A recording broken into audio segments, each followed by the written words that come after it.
Kızlardı, bazılarımızsa, nenelerimizse. Çok sorurlar, o çok da haz edirler. Diler ilac aldıysak, aşırı avahırda, devre şehriyemizi duruttuğu zaman Allah Subhanahu ve Teala yanında günahbar olmarıq.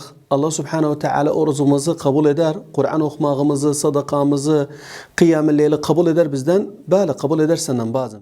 Elhamdülillahi Rabbil alemin ve salatu ve selamu ala Resulillah. Allah Subhanahu ve Teala insan üzerine teklif etmez illa öz takatına göre. Allah Subhanahu ve Teala özü buyurur. La yukellifullahu nefsen illa vus'aha.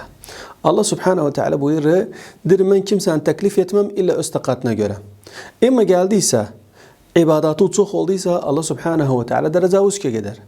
Geldiyse istiğfarı çok olduysa, orucu çok olduysa, nafile namazları çok olduysa, sadaka çok olduysa Allah Subhanahu ve Teala derecavuzke üske gider. Bizde bir mühim mesele vardı. Bu da aşırı avakırdadı. Hususidir arvadlardı. Hususidir kızlardı. Bazılarımızsa, nenelerimizse. Çok sorurlar, o çok da haz edirler. Diler ilac aldıysak, aşırı avakırda, devre şehriyemizi duruttuğu zaman Allah Subhanahu ve Teala yanında günahbar olmarıq. Allah Subhanahu ve Teala orucumuzu kabul eder, Kur'an okumağımızı, sadakamızı, kıyam-ı leyli kabul eder bizden. Böyle kabul eder senden bazen. Haliyen bu zamanın çok ulemelerin rayları vardı bu mesele üzerine. Geldiyse sen heba aldıysa devre şehrağı durutmaqçı, hatta aşırı avahırı ibadet edirsen özüçü, Leyletil Kadir eluden geçməsin, istiğfarıdır, namaz kılmağıdır, Kur'an okumağıdır. İnşallah ola.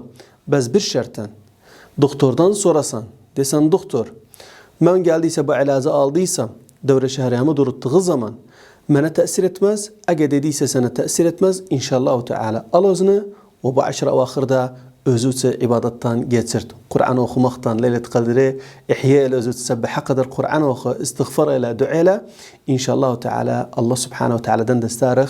Bütün bazılarımızdan, bütün nenelerimizden, bütün Müslümanlardan kıyamlarını kabul etsin, oruçlarını kabul etsin, ettikleri sadakanı Allah Subhanahu ve Teala'dan destarıq kabul etsin. Ve ahiru da'vana enilhamdülillahi Rabbil alemin ve sallallahu ala nebiyyina Muhammed ve ala alihi ve ashabihi ecma'in.